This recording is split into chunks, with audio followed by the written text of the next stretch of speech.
우리 지난달에는 한국인들이 가장 좋아한다고 하는 로뎀 나무를 나누었고요. 하지만 알아보니까 로뎀 나무는 유대인들이 가장 싫어하는, 그렇게 볼품없는 나무였습니다. 그늘도 줄 수 없는, 트렁크가 없어서 목재로도 쓸 수 없는 그런 비참함의 상징인 로뎀 나무. 하지만 이 로뎀 나무는 바로 예수 그리스도의 십자가를 의미하고 우리 인생의 모든 문제 속에 있는 그 문제를 예수님의 십자가로 다 짊어지시고 우리를 회복시키기 위한 과정이었습니다. 그렇게 우리의 문제 속에 함께 하신 우리 하나님께서 여러분들의 삶에도 개입하셔서 우리로 회복의 역사, 또 하나님의 놀라운 은혜의 역사를 경험되게 되는 각 삶의 자리가 될 줄 믿습니다.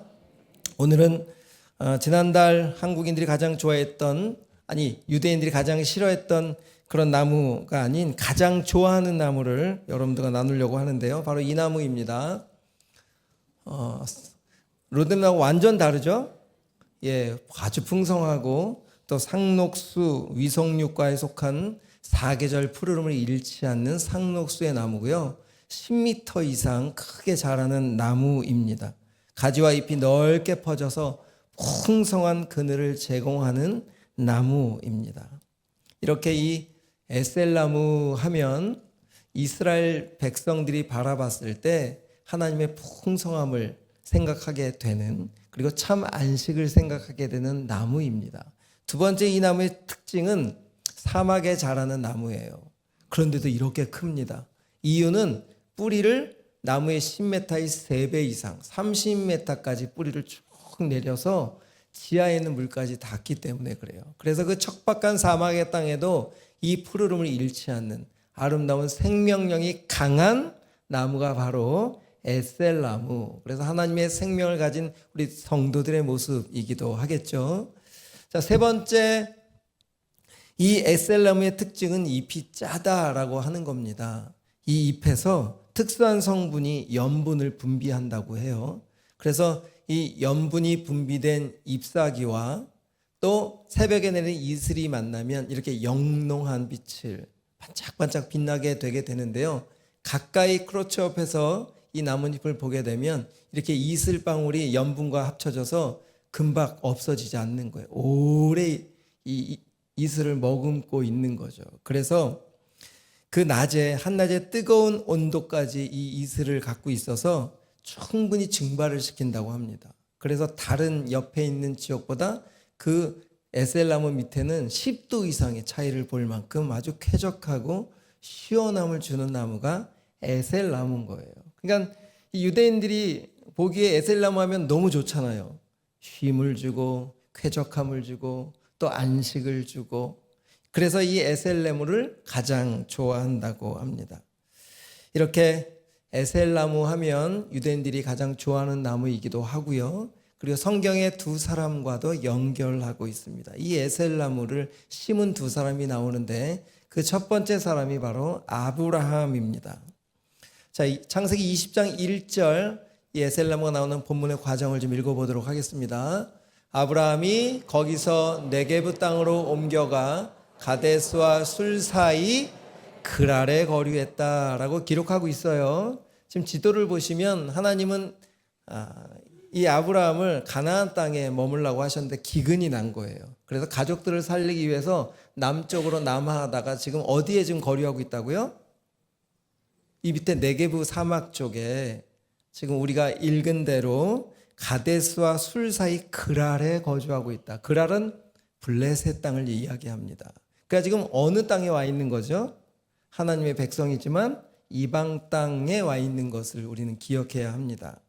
여러분, 우리가 타향살이 한다는 것이 쉬운 일은 아니잖아요.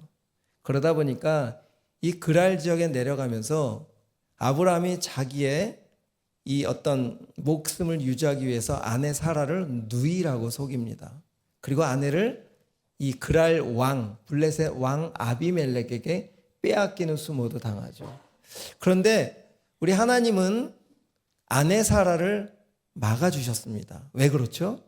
아브라함에게 약속하신 약속의 아들, 바로 아브라함을 통해서 이 땅 가운데 약속의 아들을 주실 하나님의 언약이 있었기 때문에 이 사라를 막아주셨어요. 그것을 옆에서 지켜본 아브라함 입장에서는 와, 자신의 연약함과 실수에서도 하나님이 약속대로 나를 지키고 계시구나. 우리 가정을 사랑하고 계시구나 라는 것을 깨닫는 거예요. 그리고 두 번째, 하나님은 그 아브라함을 아비멜렉 앞에 세우셔서 축복을 하게 합니다. 그래서 닫혀진 태문들이 다 열리는 거예요. 기적들을 보여주시는 겁니다. 그러니까 이 아브라함 입장에서 뭐가 조금 생길까요? 하나님이 인도하시고 나같이 부족하고 어리석은 사람일지라도 하나님의 말씀대로 움직일 때 우리가 움직여 보니까 하나님이 나를 이렇게 사랑하고 세워가시는구나. 믿음이 생기기 시작한 거예요. 그리고 또 그런 믿음 속에 이곳에서 이삭을 낳게 되는 거예요. 불가능 가운데 있었던 아내 사라가 여자의 구실을 할 수 없는 그런 아이를 낳을 수 없는 불가능 가운데 있을 때 하나님의 가능성 있는 믿음의 아들 이삭을 주심으로 이 그랄 지역의 아브라함 입장에서는 타인살이, 타양살이이지만 거기서 큰 축복을 받는 그런 놀라운 일들을 경험한 곳이 바로 이곳입니다.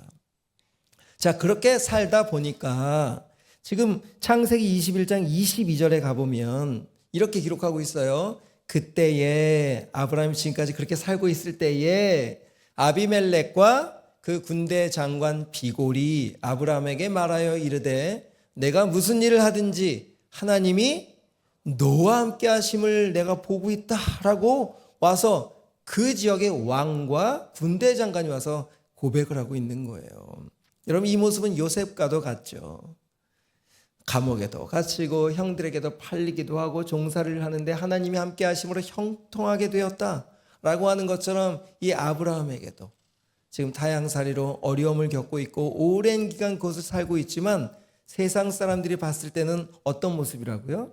하나님이 함께 하시는 모습이다. 참 보기 좋다, 형통하다라는 것을 보았다는 거예요. 여러분, 이처럼 세상에 속해서 살아가는 우리들이지만 세상에서 우리를 볼 때 이상하다 라는 생각이 들어야지 그럼 그렇지 라는 생각이 들면 안 되겠죠. 이 아브라함의 모습을 통해서 오늘 이 땅을 살아가는, 세상을 살아가는 성도들이 어떻게 살아가야 될지를 알려주고 있는 겁니다. 자, 여러분들은 자녀들에게 또 함께 세상에 살고 있는 사람들에게 어떤 소리를 듣고 계십니까? 이상하다. 저 사람은 왜 저렇게 행복해 보일까? 이상하다. 저 사람이 어느 교회를 다닐까? 그런데 그럼 그렇지라는 소리를 듣고 있지는 않으시죠? 지금 23절을 한번 볼까요? 세 번역으로 한번 읽어보겠습니다. 이제 여기 하나님 앞에서 당신이 나와 나의 아이들과 나의 자손을 속이지 않겠다고 맹세하십시오. 당신이 나그네 살이를 하는 우리 땅에서 내가 당신에게 한 것처럼 당신도 나와 이 땅 사람들에게 친절을 베풀어 주시기를 바랍니다. 지금 왕이 누구한테 하고 있는 얘기예요? 아브라함에 하고 있는 얘기예요. 여러분, 지금 이 땅의 주인은 누굽니까? 아비멜렉이에요. 이 땅의 왕입니다. 그러면 아브라함은요, 흘러들어온 객이잖아요. 그 누가 갑이어야 되죠? 아비멜렉이 갑이어야 돼요. 그런데 지금 성경은 지금 누가 갑으로 지금 보입니까? 아브라함이 지금 갑으로 보이는 거예요. 조금 더 읽어볼까요? 25절입니다. 아비멜렉의 종들이 아브라함의 우물을 빼앗은 일에 관하여 아브라함이 아비멜렉을 책망하니. 완전 갑이에요. 여러분, 아브라함이 뭘 갖고 있다고 갑입니까? 이렇게 세상의 권세가 왜 이렇게 이 아브라함에게 쩔쩔매죠? 왜 이렇게 부탁을 하고 있죠? 그리고 기회는 다 얻었으니까 너희들이 내가 이 땅에 와서 우물을 팔 때마다 하나님이 터뜨려 주신 그 생수를 지역에 기득권을 누린다고 다 와서 빼앗고 전쟁을 걸었잖아. 그것을 지금 들춰내는 거예요. 여러분, 이 세상을 살아가는 우리 하나님의 백성들, 이 아브라함뿐만이 아니라 아들 이삭도 이런 일을 당합니까? 안 당합니까? 똑같이 당하잖아요. 우물을 파면 빼앗기고 양보해야 되고. 이 세상을 살아가는 우리 하나님의 백성들이 겪을 수 없을 수밖에 없는 일들이 있다는 거예요, 없다는 거예요? 있다는 거예요. 근데 여러분, 이렇게 하나님의 사람으로 그리스도인으로 여러분들이 살고 있는 그 터전에서 그렇게 양보하고 하나님의 마음으로 흘려보내고 그렇게 살고 계시죠? 사람들이 그래서 이상하다. 저 사람 왜 이렇게 좀 다를까라고 하는 소리를 들었기 때문에 누군가 우리의 모습을 통해 하나님을 만나고 싶어서 저 사람을 이끌어가는 그 하나님 때문에 지금 누가 찾아온 거예요? 아비멜렉과 군대 장관이 찾아온 거예요. 여러분, 불이익을 당할 때 아브라함은 힘이 없었던 것이 아니에요. 왜냐하면 자기 아내 사라가 잡혀갈 때도 누가 막아주셨어요? 하나님이 막아주신 걸 알기 때문에 힘으로 사용할 수도 있었어요.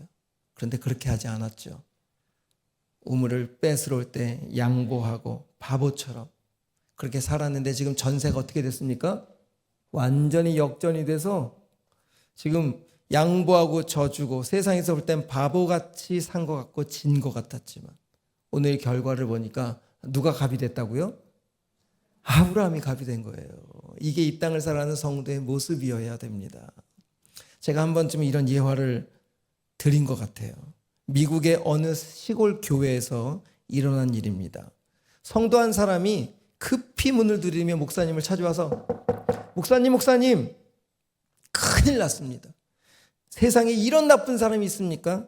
우리 집에 양들이 옆집 채소밭에 들어가서 그 채소를 뜯어먹고 있는데 그 집 주인이 자기 채소밭에 들어왔다고 자기들의 양이라고 돌려주질 않는 거예요. 이 억울해서 어떡합니까? 그냥 내가 채소값 좀 물려주면 되지. 양들을 뺏는 것이 말이 됩니까? 양은 나의 소유의 전부인데요. 목사님이 이렇게 대답합니다. 집사님, 그 양 다 주세요. 하나님이 갚아주실 겁니다. 이 집사님 막 화가 났지만 그래도 목사님의 권유를 받고 알겠다고 하고 양들을 막 하지 못해 돌려달라고 하지 않고 그냥 힘들어하고 있었던 것 같아요. 근데 얼마 지나지 않아서 이 집사님이 또 목사님을 찾아온 거예요. 목사님 권면대로 했더니 이웃집 소 7마리가 우리 밭으로 들어와서 지금 다 채소를 뜯어먹고 망가뜨리고 있다는 거예요. 저도 그 소 7마리를 얻었습니다. 이웃집 사람 아무 소리 못하고 있어요. 하나님 정말 갚아주셨어요. 목사님 그 집사님에게 뭐라고 얘기했을까요? 집사님 돌려주세요. 아니 왜요? 내 양들 다 빼앗겼는데요. 집사님 그 양들이 빼앗겼을 때 얼마나 마음이 아프셨어요. 그 소 7마리는 그 이웃집의 큰 재산인데 돌려주세요. 하나님이 다 갚아주실 겁니다. 집사님은 마지못해 투덜투덜거리고 돌려줬다는 거예요. 그런데 그 다음날 아침에 일찍이 이 집사님 집 문을 두드리며 그 옆집 사람이 찾아온 거예요. 똑똑똑똑. 여보시오, 당신은 도대체 어떤 사람이요? 어젯밤에 나는 당신 때문에 잠 한 잠도 못 잤어. 내가 너무 나쁜 사람이라는 것이 내 가슴을 눌러서 잠 한 잠도 못 잤습니다. 이 양들 내가 그동안 사료 잘 먹여서 이렇게 트실트실하게 또 새끼를 낳아서 15마리나 되었습니다. 다 가져가세요. 당신은 진짜 예수님 믿는 사람이라고 하면서 나도 당신이 믿는 그 교회 한번 나가고 싶다고. 여러분 지금 이 아비멜렉과 군대 장관이 찾아온 이유가 뭐겠습니까? 왜 언약을 맺으려고 하죠? 자, 우리 27절 한번 보겠습니다. 아브라함이 양과 소를 가져다가 아비멜렉에 주고 두 사람에게 서로 언약을 세우니라. 30절 31절 아브라함이 이르되 너는 내 손에서 이 암양 새끼 7을 받아 내가 이 우물판 증거를 삼으라 하고 두 사람이 그곳을 부엘세바라 이름하였더라. 아멘. 지금 암양 7마리 새끼를 주고 뭘 얻었어요? 빼앗겼던 우물을 완전 소유를 받았어요. 언약이 당시 고대 시대의 언약은 짐승을 쪼개잖아요. 그래서 짐승 사이로 갑과 을이 지나가고 이 언약을 어겼을 시에는 이 찢겨진 짐승처럼 우리가 죽을 것이다 라고 하는 것이 그 당시의 언약입니다. 그러면 이 언약을 체결한 아비멜렉과 아브라함은 이 소유권은 영원히 누구 것이 되는 거예요? 아브라함 것이 되는 거죠. 이렇게 하나님은 좀 당하고 세상에서 불편하게 살았지만 하나님의 마음에 순종하는 마음으로 양보도 하고 살았지만 이 중동 지방의 우물은 생명줄 젖줄이나 마찬가지잖아요.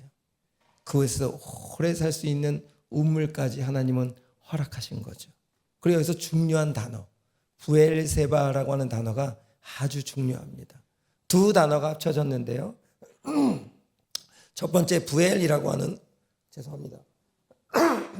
부엘이라고 하는 우물과 샤바라고 하는 일곱 완전수라는 뜻이 있는데 이 샤바라고 하는 단어 일곱은 당시 히브리인들은 이 맹세나 다짐을 할 때는 7번을 한다 그래요. 그래서 맹세라는 뜻도 있는 겁니다. 그러니까 맹세의 우물인 뜻이 바로 부엘세바인 거예요. 부엘세바라고 하는 지명을 들을 때마다 하나님이 여기까지 인도하셨고 하나님이 하시는 놀라운 일들이 기억될까요? 안 될까요? 계속 기억되겠죠. 그리고 세상 사람들이 어떻게 된 곳입니까?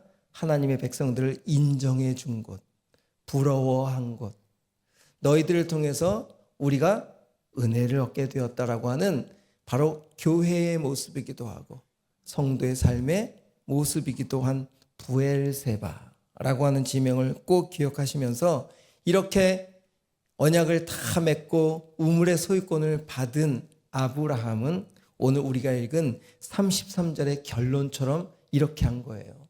아브라함은 부엘세바에서 에셀나무를 심고 거기에 영원하신 여호와의 이름을 불렀다. 여기서 불렀다는 것은 예배했다라는 뜻입니다. 찬양했다라는 뜻이에요.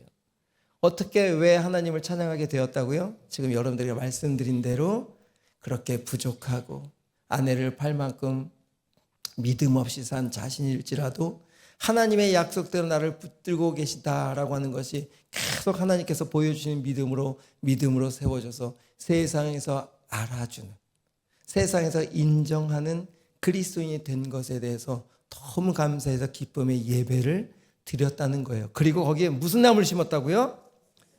에셀나무 1000년을 살 수 있는 그 척박한 사막의 땅에서 하나님의 풍성함을 보여주는 에셀나무를 심은 이유가 바로 그렇습니다. 하나님, 지금 내 수중에는 아들 이삭 한 사람뿐이 없지만 하나님께서 이 에셀나무의 모습처럼 뿌리를 깊게 내리게 하셔서 이 부엘세바가 하나님의 땅이 될 줄 믿습니다. 하나님의 백성들의 기업이 될 줄 믿습니다. 라고 에셀나무를 심었다는 거예요. 정말 당시 이방 땅 블레셋 땅이었지만 이 부엘세바가 누구의 땅이 됩니까? 나중에 이스라엘 땅이 되는 거예요.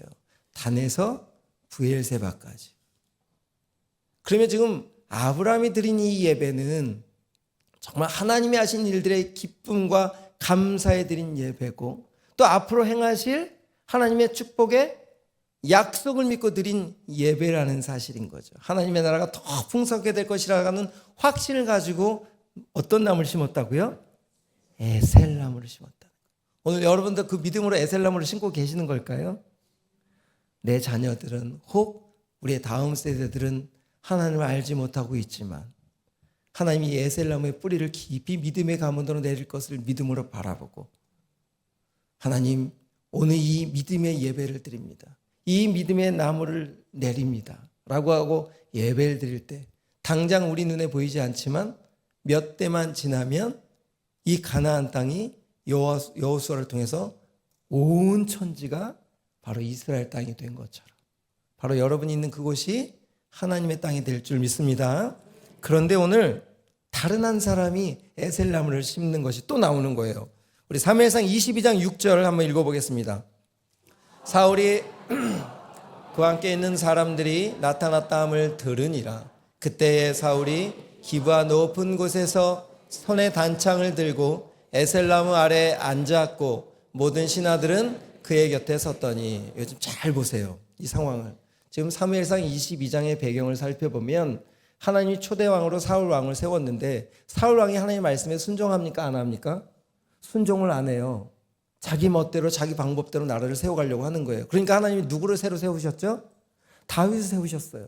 그러니까 다윗이 지금 나타난 거예요. 그때에 사울이 지금 기브아라고 하는 자기 고향 땅에서 손에 단창을 들었다, 신하들 앞에 쭉 앉혔다라고 하는 것은 자기가 하나님의 통치, 에셀나무라고 하는 하나님의 영원하신 밑에 자기의 지금 통치가 만방에 지금 알리기 위한 그런 퍼포먼스를 지금 진행하고 있는 거예요. 그러니까 지금 이 에셀나무를 누구를 위해 심은 겁니까? 그리고 에셀나무는 어디에 자란다 그랬어요? 사막에 자란다 그랬잖아요. 저 브엘세바 쪽에. 근데 지금 기브아는 예루살렘 위쪽이니까 이 사막에 있는 나무를 뽑아다가 지금 기브아 자기 고향에다 심은 거예요. 그리고 그 앞에서 하나님의 왕권을 입은 자라고 자기를 지금 드러내고 있는데 에셀나무를 사용하고 있다는 거예요. 여러분, 우리 신앙도 그럴 수 있습니다. 우리 하나님의 이름으로 내 목적으로 하나님을 이용한다면 이 사울 왕처럼 에셀나무를 잘못 심게 되는 거죠. 그렇게 되면 결과가 어떻게 되는지 아십니까?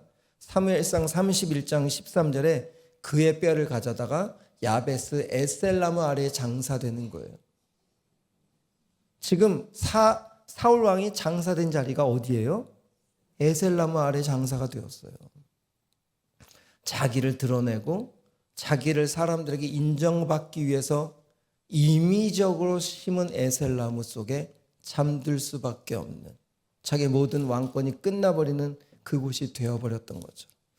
잘못 하나님을 이용하고, 우리가 세상에 나갈 때 세상에서 살아가는 성도의 모습이 어때야 될까? 여전히 내 목적을 가지고 내 방법으로 이기적으로 살아간다면 누가 우리를 통해서 하나님을 찾을 수 있겠습니까? 아브라함과 사울 왕이 똑같이 에셀나무를 심었지만 아브라함이 심은 에셀나무는 대대손손 믿음의 가문의 에셀나무가 되어서 지금도 이스라엘 땅에 가면 브엘세바에 똑같은 아브라함의 우물이 있는데 그 옆에 에셀나무가 심겨져 있어요.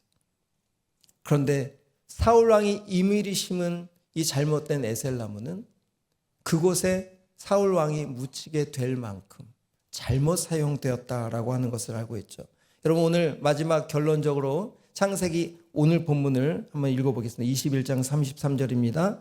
아브라함은 브엘세바에 에셀나무를 심고 거기서 영원하신 여호와의 이름을 불렀으며. 아멘. 여기에 에셀이라고 하는 단어 안에는 작은 숲이라고 하는 뜻이 있습니다. 이게 뭘까요? 나무 한 그루 심었는데 얼마나 그 나무가 풍성한지 큰 숲을 볼 수 있다는 거예요. 지금 제가 말씀드린 대로 아브라함은 어떤 믿음이냐? 내 눈앞에는 달랑 이삭한 사람이 있지만 이 이삭을 통해 도시 예수 그리스도를 통해 이 땅 가운데 하나님의 나라가 풍성하게 세워질 것을 믿음으로 바라보고 심은 거예요. 여러분도 이런 믿음으로 우리의 후손들이 또 이 안디옥 교회를 통해서 다음 세대들이 이렇게 하나님의 믿음의 세대들이 될 줄 믿고 선포해야 됩니다. 그리고 영원하신 하나님이라는 이 단어도 올람, 엘 올람이라는 뜻이에요. 단어입니다. 그러니까 올람이라는 것이 시간, 세대. 그러니까 시간과 세대를 초월하여 존재하시는 하나님. 그 하나님을 믿음으로 선포했다는 거예요. 그러니까 지금 아브라함이 에셀나무를 통해서 자신의 믿음을 표현한 거예요. 여러분, 오늘 우리들도 마찬가지입니다. 이 아브라함 입장에서는 정말 하나님이 없이는 살 수 없다라고 하는 겸손함과 또 이제는 하나님이 하실 일에 대한 기대를 가지고 21장을 마무리하면서 22장에는 하나님이 이삭을 바치라고 하는 그 자리까지 순종하게 되는 거예요. 이렇게 순종하는 자리까지 가게 되는 하나님의 역사하심. 나는 죽어도 내 안에 계신 주님이 산다면, 내가 좀 양보돼도 주님만 드러난다면, 소 7마리를 다 돌려줘도 그 하나님이 드러날 수만 있다면, 바로 우리가 삶의 자리에서 이 에셀나무를 심을 때 그곳에 아름다운 믿음의 열매들이 맺게 될 줄 믿습니다. 그렇게 우리 인생을 주관해 가시는 하나님을 믿으시고 믿음의 에셀나무를 우리가 심을 때에 우리 눈에 보이지 않아도 우리 하나님은 놀랍게 일하게 하실 줄 믿습니다. 우리 찬양하겠습니다.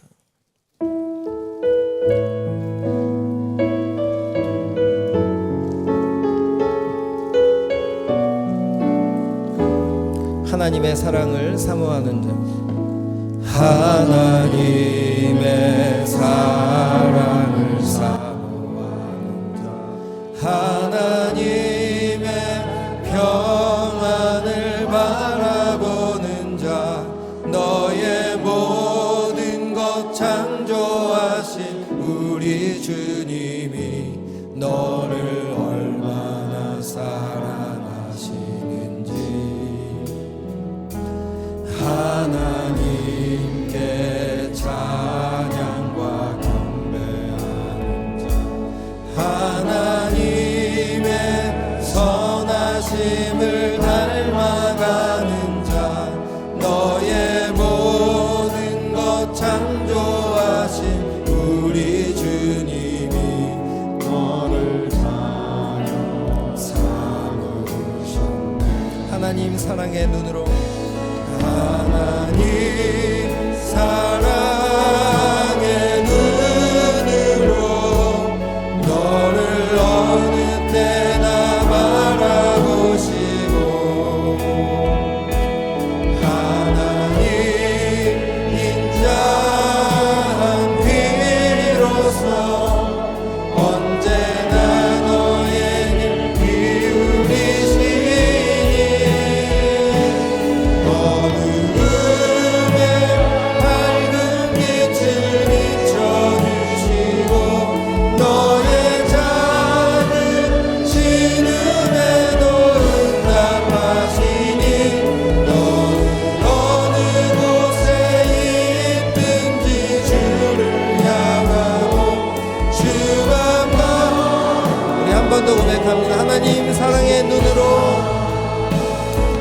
하나님 사랑의 눈으로 너를 어느 때나 바라보시고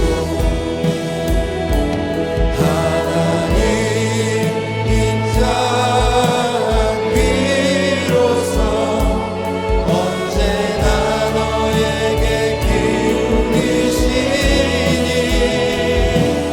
어두움에 밝은 빛을 비춰주시고 너의 작은 신음에도 응답하시니 너는 어느 곳에 있든지 주를 향하고 주만